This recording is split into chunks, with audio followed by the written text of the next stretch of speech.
Dr Slimana Allawa. Je suis médecin gynécologue de profession et je suis le directeur général de la clinique Slimana. Je suis propriétaire de cette clinique. C'est une entreprise familiale, c'est une salle. Cette clinique, nous l'avons ouverte en 1998. Les travaux ont duré 4 années. C'est une construction que j'ai faite moi-même sur les fonds personnels de la famille. Et quand on est arrivé aux équipements, nous avons fait appel au prêt bancaire. Et donc nous avons réalisé cette clinique qui est une clinique pluridisciplinaire. Au début, nous avons commencé avec 3 spécialités. La gynécologie obstétrique, gynécologie accouchement. Moi, je suis gynécologue obstétricien, donc c'est une spécialité que j'assurais moi-même. La chirurgie générale, la traumatologie orthopédie, et nous avions en même temps un plateau technique d'exploration qui comportait un service de radiologie et un service d'analyse médicale et d'analyse anatomopathologique. On est arrivé donc à la phase finale, là où nous sommes en ce moment. C'est une clinique d'environ 60 lits qui comporte plusieurs spécialités, la chirurgie générale, la gynécologie obstétrique, la traumatologie orthopédie. Nous faisons de l'urologie, de la chirurgie infantile, de l'anesthésie-réanimation. Parallèlement, donc, nous avons un plateau technique de radiologie qui comporte toute la radiologie standard, les échographies, la radio aux poumons, le scanner et une IRM. Nous avons un service d'hémodialyse. Nous avons actuellement 130 malades qui sont dialysés chez nous. Nous avons le maximum de conventions.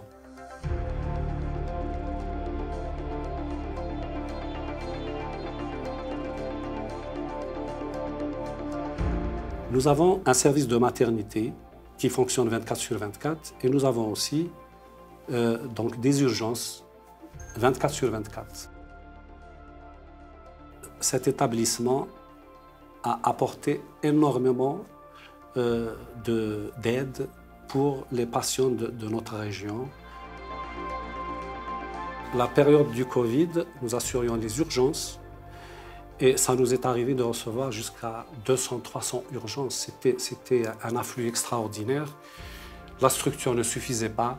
J'étais obligé de mettre des tentes à l'extérieur et on a pris en charge des malades, on a exploré, surtout on a fait les différents bilans pour poser les diagnostics.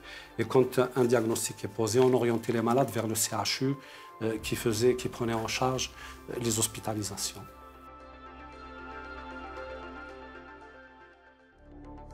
Vous savez, cette clinique, quand elle a été conçue au départ, elle était conçue pour une activité qui était moindre que celle que nous faisons actuellement.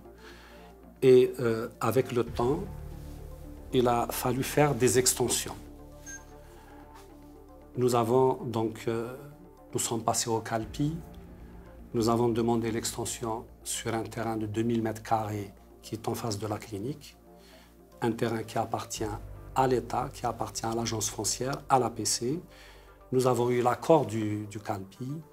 Et ça s'est passé en l'an 2000, donc ça fait 22 ans. Et au moment où les événements de Tizi Ouzou ont éclaté, malheureusement, ce terrain qui a obtenu l'aval du Calpi, M. Louali a fait un écrit à moi, aussi bien que pour l'agence foncière et l'APC de Tizi Ouzou. À moi, il m'a demandé de me rapprocher de l'agence foncière pour mettre à ma disposition le terrain. L'agence foncière a été instruite par ses soins, le PAPC également, pour mettre à ma disposition le terrain. Et malheureusement, ce terrain a été détourné au profit de promoteurs immobiliers. Mon projet était bloqué en face de la clinique sur le terrain de 2000 m².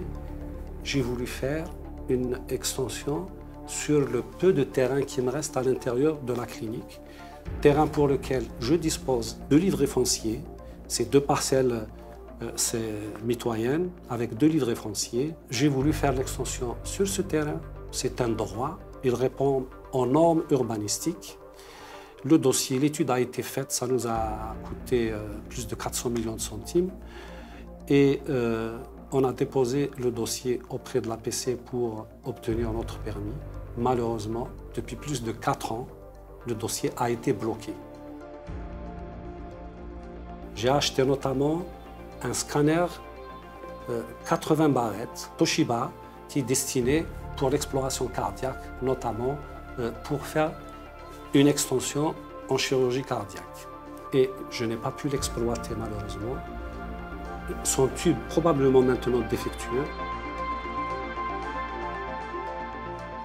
J'ai également acheté, comme je devais faire de la chirurgie cardiaque et comme il y avait le Covid aussi, dans cette étude de l'extension de la clinique, j'ai prévu des services de réanimation médicale, des services de réanimation chirurgicale et j'ai acheté pour à peu près 8 milliards de centimes de matériel de pointe de réanimation neuf. J'ai confiance dans ce que fait actuellement le président de la République qui demande à relancer l'investissement